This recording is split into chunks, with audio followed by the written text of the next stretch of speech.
Salut! Aujourd'hui, je vais vous présenter une petite solution que moi j'utilise personnellement pour remplacer mes interrupteurs qui ne sont pas connectés pour pouvoir avoir un interrupteur connecté.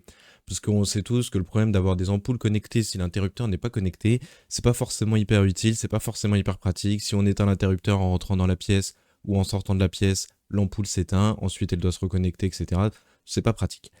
Il existe des petites solutions comme ça, donc c'est des modules qu'on peut mettre derrière son interrupteur. Mais moi, j'avais un cas particulier que je vais vous présenter parce que ce module-là ne me suffisait pas. À la base, je voulais utiliser un module comme ça avec deux boutons, qui est un interrupteur connecté tout en un. Mais ça, je vais vous le présenter dans une deuxième vidéo parce qu'il répondait pas à mon besoin. Et pour finir, j'ai utilisé mon petit bouton que j'aime beaucoup, que je vous ai déjà présenté pour le mode nuit. Donc là, c'est celui pour le mode nuit, là, c'est pour la lumière. Et grâce à ce bouton et une petite bidouille au niveau de l'interrupteur, j'ai une ampoule connectée qui me permet de, quand la lumière est allumée, de l'éteindre. Quand la lumière est éteinte, de l'allumer. Si je fais un double appui, ça permet de changer la couleur et d'éteindre même si la lumière est en rouge. Et si je veux allumer directement en rouge, ça allume directement en rouge avec un double appui. Et si jamais le rouge ne nous convient pas, on veut changer de couleur, on peut faire un autre double appui et hop, on retourne à une lumière blanche. L'automatisation était un peu pénible à faire, c'est pour ça que je vais vous la présenter et vous expliquer pourquoi elle était plus compliquée que prévu. Et je vais vous présenter aussi le petit bidouillage au niveau de l'interrupteur. J'ai changé mon interrupteur standard, j'ai démonté tout, j'ai relié les câbles avec une prise Wago, comme ça le courant passe tout le temps. J'ai mesuré et imprimé en 3D une petite plaque blanche pour pouvoir coller le bouton par-dessus et voilà, ça donne un interrupteur assez basique. Une fois de la petite installation faite, on peut passer maintenant à l'automatisation sur Home Assistant. Donc là, vous voyez que j'ai deux déclencheurs, un sur un appui simple et un sur un appui double. Et ensuite, j'ai quatre actions possibles parce que l'ampoule peut être soit allumée en blanc, soit allumée en rouge, soit éteinte, soit on veut changer la couleur. L'automatisation se déclenche quand on fait un appui simple ou quand on fait un appui double.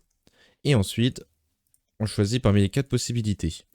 Donc, la première possibilité, c'est si on appuie double et que la lumière du bureau est dans le statut éteint, on l'allume en rouge. Donc là, lumière allumée, on a choisi la couleur rouge avec une certaine luminosité. Je vais vous présenter derrière en YAML, moi je trouve ça plus parlant en YAML. Pareil, si jamais on appuie double et qu'elle est allumée, ici, il y a deux possibilités. Soit on veut changer la couleur pour passer de rouge à blanc, soit on veut passer de blanc à rouge. Donc ici, on voit que ça permet de vérifier dans quel état est la couleur de l'ampoule. Ensuite, l'appui simple pour allumer et l'appui simple pour éteindre. Donc on va regarder ça en YAML un petit peu plus en détail. Donc ici, bon, ça c'est les triggers assez classiques. Et en fait, il y a eu certaines petites difficultés. Donc là, on retrouve les mêmes choses qu'on avait tout à l'heure avec la couleur RGB ici. Ici, ça veut dire la couleur rouge que j'ai définie. Et en fait, la difficulté était sur cette petite ligne. Parce que en YAML, il faut absolument que ça soit une liste. Sauf que Home Assistant, quand il renvoie la donnée RGB color d'une entité, c'est un tuple. Donc, ce n'est pas comparable. C'est pour ça que mon automatisation ne marchait pas et j'ai mis beaucoup de temps à comprendre ça.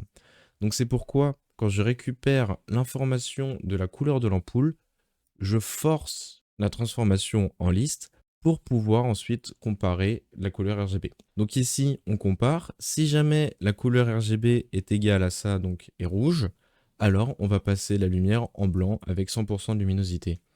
Et si jamais la couleur RGB n'est pas rouge, et bien là, on va passer en rouge. Ensuite, moi je voulais que, qu'importe la couleur de l'ampoule pour simuler un interrupteur, parce que le but de tout ça, c'était que ce bouton se transforme en interrupteur classique, et je voulais pas de changer le fonctionnement habituel d'un interrupteur, parce que c'est hyper important en domotique de ne pas changer les habitudes déjà en place.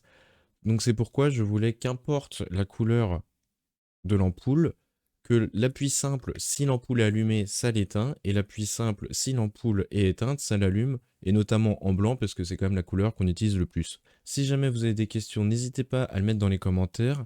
Dans la description, il y a aussi les liens vers le bouton et vers l'ampoule que j'utilise, donc c'est une E-Light de Xiaomi. N'hésitez pas à mettre un commentaire, un like et à vous abonner, ça me soutient beaucoup, et on se dit à la prochaine pour une autre vidéo. Salut!